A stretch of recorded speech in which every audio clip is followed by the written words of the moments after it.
Good afternoon. Good afternoon. I'm Rabbi Brous from Ikar in Los Angeles, and I stand here today representing millions of Jewish people around the country, some here in this place and many in state capitals across the country, from Ben the Ark, Tru'ah, the RAC, and so many other organizations who want to be a part of bending the arc of the moral universe toward justice. The oldest and the boldest formula for economic justice comes straight out of the Hebrew Bible. In the 50th year, the Jubilee year, the great shofar is sounded and two things happen.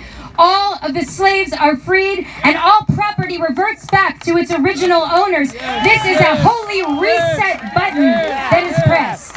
It is a sweeping and a revolutionary act of economic redress that is rooted in the assumption that in a just society there can be no permanent class of poor, that the destitute, the exploited, the downtrodden deserve a fair shot and they deserve their fair share. And most astonishingly, overturning those economic systems benefits not only the enslaved and the poor, it actually saves the society from breaking. Proclaim liberty throughout the land for all of its inhabitants. The liberation of the poor is a prerequisite to the liberation of all people. So I don't care what zip code you live in, how many graduate degrees you have, and how big your pension is. Because you must decide that you stand on the side of one who needs to choose between prescription drugs and groceries for her family. You must stand on the side of history with one who worries if the water that she serves her children is tainted with lead. It is inconceivable that I could live freely while my neighbor's in perpetual anxiety that she or her loved ones will be one of the thousands who will die this year from poverty. Our sacred texts are desperate for us to learn the secret of human existence, that we are all bound up in one another. Solidarity is not a choice that you can opt into or opt out of. Our shared humanity is what links our destinies one to the other. My liberation is contingent on yours, and yours is contingent on mine. This movement is rooted in the understanding of interlocking injustices and insists that we cannot fight systemic poverty while ignoring white supremacy and patriarchy. We cannot fight racism without fighting anti-Semitism, Islamophobia, homophobia, transphobia, xenophobia. This movement is dedicated to lifting up the widow and the orphan and the stranger and depends on all of us and will free all of us.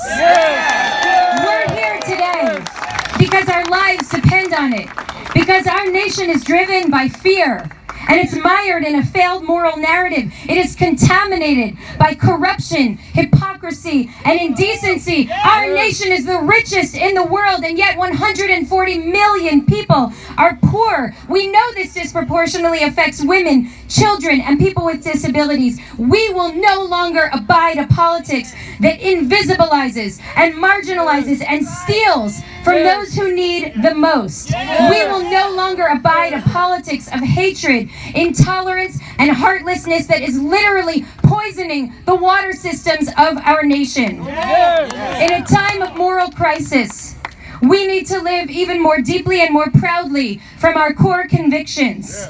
And right now there is a moral wave that is rolling across this nation. This is a wave that is fueled by the stubborn and persistent hope and infused always with love. This wave is redefining what it means to be a patriot. And it is redefining what it means to be a person of faith. Let me tell you, if you don't like what people of your faith are saying on the public stage, each of us must step forward and say, this is what a Jew looks like. This is what a Christian looks like. This is what a Muslim looks like. So today, 50 years after the assassination of Dr. King, we declare a jubilee. We lift our voices for justice. We put our bodies on the line for mercy. And together we will proclaim liberty throughout the land for the enslaved, for the poor, and for us all.